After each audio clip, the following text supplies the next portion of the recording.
Thank you, Mr. Chairman. Dr. Keyes, Professor Keyes, are you clairvoyant? Thanks for the question, Senator. No, I'm not. I'm not either. So when you make predictions, these are my words, not yours. When you make predictions that climate change is going to destroy home ownership and the insurance market and otherwise cause the earth to spin off its axis, those predictions are made on the basis of climate models, is that right? The forward-looking forecasts are based on models. My discussion was retrospective and focused on the data we've collected over the last 5 years. Those models. Ladies and gentlemen, welcome back to America First, the channel where we fight for truth, common sense, and the values that make America great. If you're tired of the mainstream media's lies and the radical left's agenda, you've come to the right place. Before we dive into today's topic, make sure you hit that like button, subscribe to our channel, and turn on the notification bell so you never miss an episode. Together, we're standing up for America. All right, folks, today we're diving into a video that really highlights just how far the left has gone in pushing their agenda. In a recent Senate hearing, Senator John Kennedy of Louisiana absolutely owned Dr. Keyes, a so-called expert brought in by the Democrats to discuss climate change and its impact on housing and insurance markets. Let me tell you, Kennedy didn't hold back, and it was a thing of beauty to watch him expose the hypocrisy and extremism of the left. Are wrong, then your predictions would be impacted, wouldn't they? Senator, I would say that the famous quote is that all models are wrong, but some are useful. And in this case, there's a preponderance of evidence that suggests the direction that climate's headed. Methanol? I'm not aware of that term, Senator. I'm surprised. I've read a lot of your writings. You seem to fancy yourself as a climate expert. Senator, I'm an expert on housing markets, mortgage markets, and insurance markets. I'm not a climate scientist. If I told you that methanol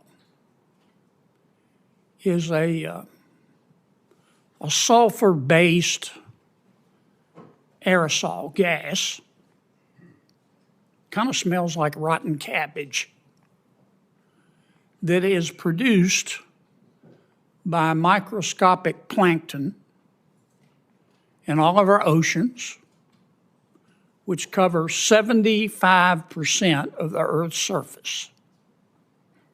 Would you have reason to disagree with me? I certainly wouldn't, Senator. I'm here to talk about insurance. If I told you that this methanol is an aerosol, which escapes into our environment, it oxidizes and produces particles that substantially reflect the sun's radiation and heat and prevents climate change. Would you have a reason to disagree with me? I wouldn't, Senator. I'm here to talk about the insurance crisis. I know you don't want to talk about things that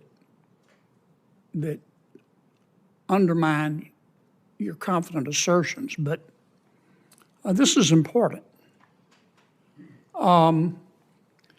The Institute of Marine Sciences and the Cabrera Institute of Physical Chemistry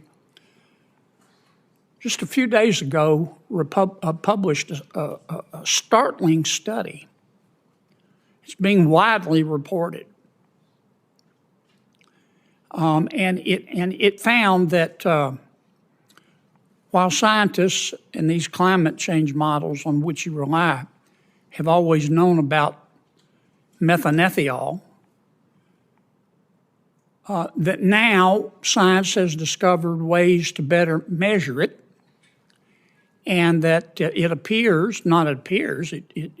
demonstrates that there's 25% more methanethiol being released into our atmosphere than any scientist ever thought. And that's going to have a huge impact on cooling the Earth. And we're going to have to recalibrate all of our climate change models. I suggest you read it, Doc. I mean, I see this essay that you wrote in the New York Times, appropriate New York Times. Climate change should make you think homeownership. Did you write that? Yes, I did, Senator. It's pretty bold. You own a home? I do, in a flood zone. Have you sold it? Have I sold my home? Yeah. I live in my home, sir. Oh, well, you're telling everybody else to sell theirs. You're a climate extremist, aren't you, Professor? Certainly not, Senator. You are a political extremist, aren't you? Certainly not, Senator. On July 9th of 2024, did you tweet the following, quote, "Honestly, the biggest long-term political problem the Democrats have is that they don't know how to talk to low-information morons," close quote. I don't believe those are my words, Senator. I'd have to be able to see them if you would share that with me. Yeah, here it is, big as Dallas.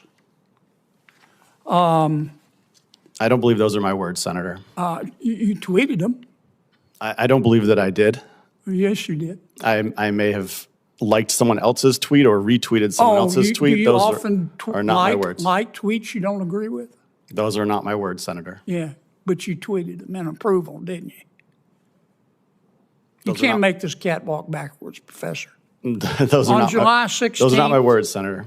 2024, did you tweet the following, quote, "A big part of modern right-wing culture is this frisson of the illicit.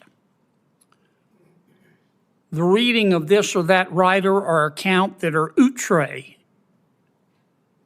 in whatever ways, fascist, race IQ obsessives, Holocaust denial adjacent, people with very weird sexual fixations and pathologies they turn into their own philosophy, etc. A lot of them, and I think this is true of Vance, and definitely true of the creepy Silicon Valley MAGA weirdos, have simply pickled their brains," end quote. Again, Senator, those are not my words, and I did not Tweeted them, tweet. Professor. I did not tweet that, sir. Those are not Senator my Kennedy, words.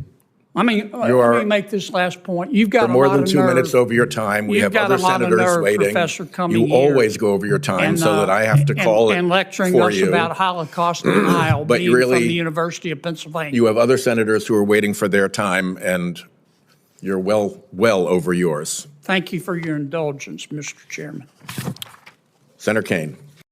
So here's the deal. Dr. Keyes was brought in to testify about how climate change is supposedly going to destroy homeownership and make the insurance market collapse.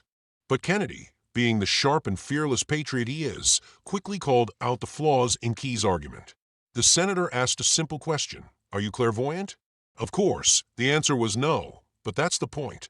These so-called experts rely on climate models that are notoriously unreliable. As Kennedy said, all models are wrong, but some are useful. Think about that for a second. If the models are flawed, and let's be honest, they often are, then the predictions they're pushing on us are just as flawed. But here's where it gets really interesting. Senator Kennedy brought up the concept of methanol, a sulfur-based aerosol produced by ocean plankton. Now, I know the left likes to pretend they're the only ones who believe in science, but Kennedy dropped some real science on them. Methanol, as Kennedy explained, actually reflects sunlight and cools the earth. And get this, a new study shows that 25% more methanol is being released into the atmosphere than we previously thought. That completely undermines the doomsday climate models these folks are using to scare us into giving up our freedoms. Did Dr. Keyes have a response to that? Nope. He just kept saying, "I'm here to talk about insurance." What does that tell you? They don't want to talk about anything that contradicts their narrative. Then Kennedy really hit the nail on the head. He brought up an op-ed that Dr. Keyes wrote for the New York Times titled, "Climate Change Should Make You Rethink Homeownership." In this piece, Keyes essentially tells Americans to give up on the idea of owning a home because of climate change. But when Kennedy asked Keyes if he had sold his home because of these supposed risks, what do you think he said? That's right, he still lives in it. Typical leftist hypocrisy. They want you to sacrifice while they continue living their cushy lives. It's the same story every time, folks. And let's not forget what this is really about. The left isn't trying to save the planet. They're using climate change as an excuse to control every aspect of your life, what kind of car you drive, how much energy you use, whether or not you can own a home. And when you push back, they call you a climate denier, or as Kennedy put it, a political extremist. But who's the real extremist here? The people who want to destroy your way of life in the name of some unproven science, or the people who just want to live free and take care of their families? Now, here's where it gets downright absurd. Kennedy confronted Keyes with some of his old tweets that insulted Republicans and smeared conservatives as low-information morons and fascists. And what did Keyes do? He denied everything. First, he said they weren't his words. Then he claimed he might have liked or retweeted them. Folks, this is what the left does. They say the most vile, hateful things about us, then act like they're above reproach when they get called out. But Kennedy wouldn't let him off the hook. He said, "You can't make this cat walk backward," and you know what? He's right. These people have no accountability. So why does this matter? Because it's a perfect example of how the radical left operates. They bring in so-called experts to push their agenda. They ignore any evidence that contradicts their claims, and they smear anyone who dares to stand up to them. But here's the thing. They're not as smart as they think they are, and they're certainly not invincible. Senator Kennedy proved that when he dismantled Keyes' arguments piece by piece. Now more than ever, we need to stand up to this madness. We can't let the left destroy our way of life with their lies and hypocrisy. And that's why America First is here, to give you the truth and to fight back against the radical agenda. But we can't do it without your help. So if you haven't already, hit that like button, subscribe to the channel, and share this video with your friends and family. Let's get the word out and show the left that we're not backing down. Thanks for watching, Patriots. Remember, this is our country, and it's up to us to protect it. Stay strong, stay informed, and stay proud to be an American. This is America First, signing off. God bless you, and God bless the United States of America.